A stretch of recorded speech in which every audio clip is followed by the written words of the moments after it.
Hey everybody, welcome back to Wiki Good Sports. This is At the Buzzer, and we're joined as always by Jack Tiernan and Ryan Flynn. Jack, how you doing? Brian, I'm doing well, thanks. And Ryan, how you doing? Oh, thanks for asking, bro. No, no, Jesus Christ. I'm doing completely fine. Thank you. Yeah, good. Yeah, I figured may as well actually, instead of just asking the group at large, individual. Probably the best way to do it. I'm Probably what I should upset. have been doing the whole time. That's But fine. I wanted to speak for Ryan today, so I'm yeah. upset, but I'll try to make it through. Oh man. So since last time we spoke, Celtics are on a 3-game winning streak. Not that surprising, considering they had a 9-game winning streak before losing to the Bulls. So of course they've won 12 of the last 13. Hottest team in basketball still. Love that. Ryan, what have you seen over this 3-game stretch that you were impressed with? Anything got you worried? What's on your mind? I guess like a typical Boston Celtics fan, I'll start with what I'm worried about. Not there's really not much to be worried about right now, for sure. Yeah. But I will say It wouldn't be like a sports talk show without someone being like, the Celtics fucking suck. They're not actually good. They've been. I've seen them like fall into this tendency, and it is typical of them. Last year, it's a little. They definitely like can get a little lackluster later in games, which allows these teams to kind of gain momentum, right? Like, and a team that is very susceptible to that was like the Warriors. You know, as the Warriors have always been known for like past several years, where like they call like playing with your food, right? And so I feel like the Celtics could fall into that, and I think a lot of that could just be Missoula making adjustments and just kind of figuring out how to motivate his guys and get the right rotations in at the end of the game to make sure they don't fall asleep. But no, they've looked amazing. I mean, last night without Tatum, I was a little worried, right? Because the numbers suggested that maybe they wouldn't necessarily play very well with Tatum off the floor. Right. And their play dictated that completely. Brown put up 36 points. The team looks solid. I think they shot like 47% from the three. Yeah, solid. Yeah, they out rebounded the Wizards, which but given they have a Porzingis, who's definitely a rebound grabber, we're without Williams still. So we have Cornette. I think he only had like 4 rebounds last night, something like that. Oh, did he? Damn.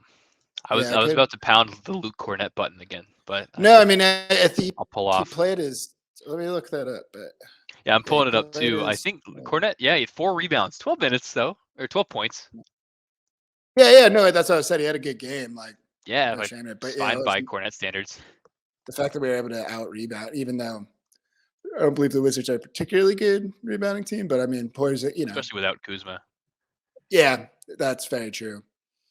Yeah, and again, that is notable that when we did beat the Wizards yesterday, right, we really lost momentum in the fourth quarter. We should have won by much more. We only won by 9, which we were saying like Kyle Kuzma, that could definitely hurt your rotation if he's out, right? He's definitely a good player, but like for the Wizards, it's like just there's lacking so much depth. It's like he's out. That's a huge hit, and they were still able to kind of catch up. So.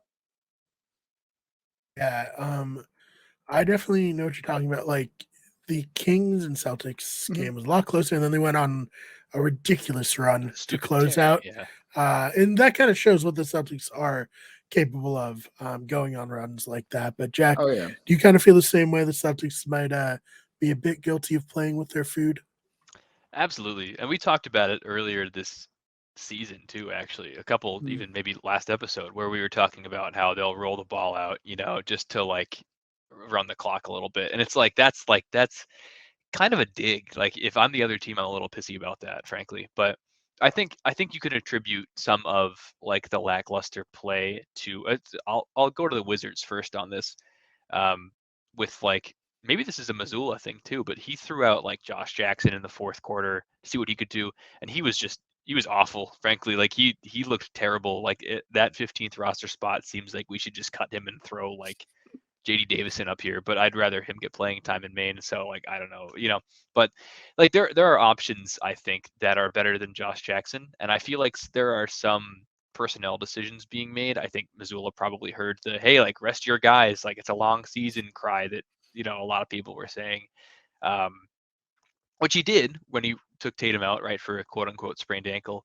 And he's doing again tonight on a back-to-back with Al, as he said he was going to do. But I think maybe that was kind of okay, like you can play with your food, but like don't be stupid about it. I think it is obvious that the Celtics and the way they've been playing are probably far and away right now the hottest team in the NBA. But you have to wonder, like, is this there's no way we go the rest of the season on like a bunch of 12-game winning streaks, So appreciate it while it's here. I think we'll probably have a couple of moments where we falter. We have a tough stretch coming up. I think this will be a good indicator of how we do overall, especially. And I know, Ryan, we just talked about it before going live, but like with the Heat and like, is Bam Adebayo going to absolutely eat glass, or like, are we going to be able to get some rebounds against him? I don't know, man. I think overall, Celtics can play with their food as much as they want, as long as they can go on runs like that. But I don't know. Is that something that we can count on every game? I don't think so.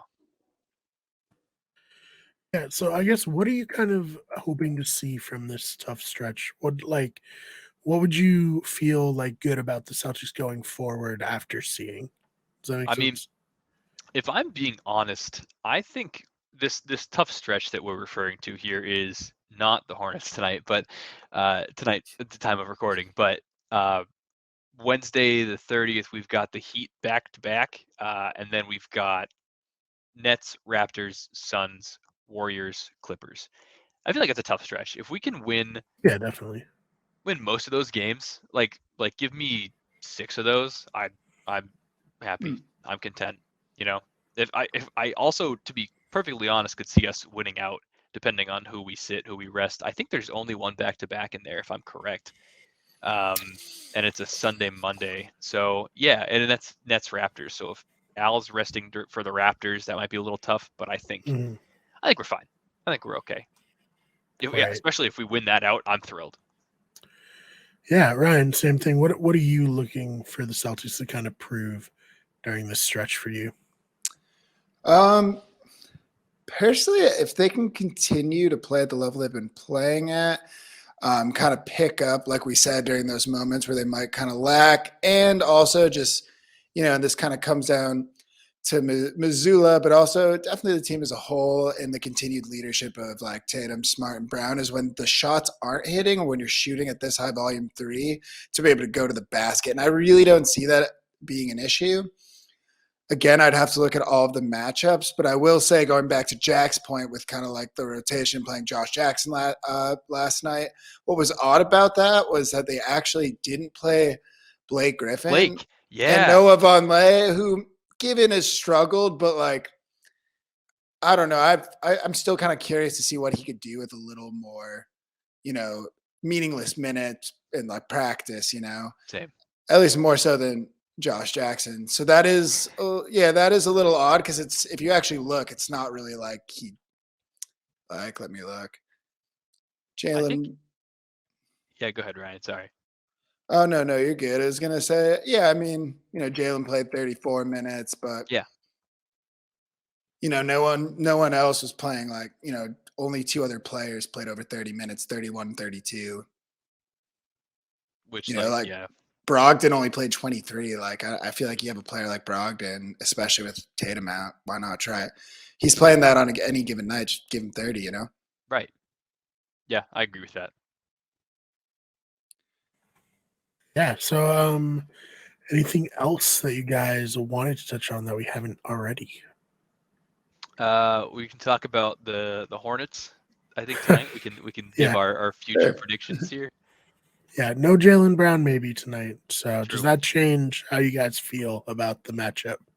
No JB, no Al, right? I think Al's sitting tonight as well. So that's Hornets are also without LaMelo and Terry Rozier, old friend Terry Rozier, and Gordon Hayward, old friend Gordon Hayward as well, because he can't stop getting hurt.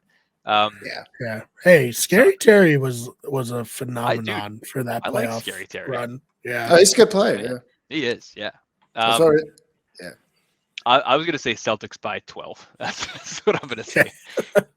Ryan, how you feeling? bold, but I think the spread is like minus 11.5 tonight. is it? Wow.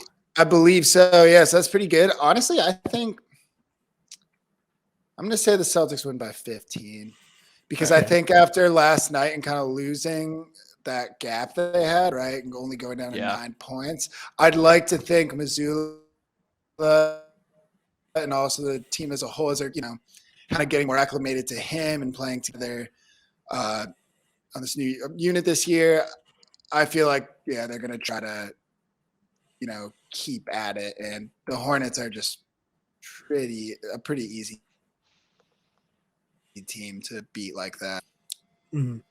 Play with the food a little bit. Yeah, I'd say Yeah, we'll see. I think the win Too by soon, 15. I think Celtics by 15. Cool. All right. Well, with that, Jack, where can they find you online? Best place to find me is on Twitter. I'll be tweeting during the game tonight for sure. That's at Jack_Tiernan. You can follow me there for NBA takes, NFL takes, and when it comes back around, MLB takes. You can also follow my disc golf Instagram account, and that's at Jack Disc Golfs. Follow me there. Signed up for the Florida Championship in a couple weeks. Oh, So very nice. yeah, follow me there. We'll be hopefully representing some Massachusetts born and bred up there down here. Yes. So yeah, follow me those places. Look forward to that for sure. Ryan, anything you want to plug before we get on out of here? Not really, except you can just check the Wicked Good Sports blog. Haven't posted anything in a bit, but I had my predictions up for the NBA season. You can see how those.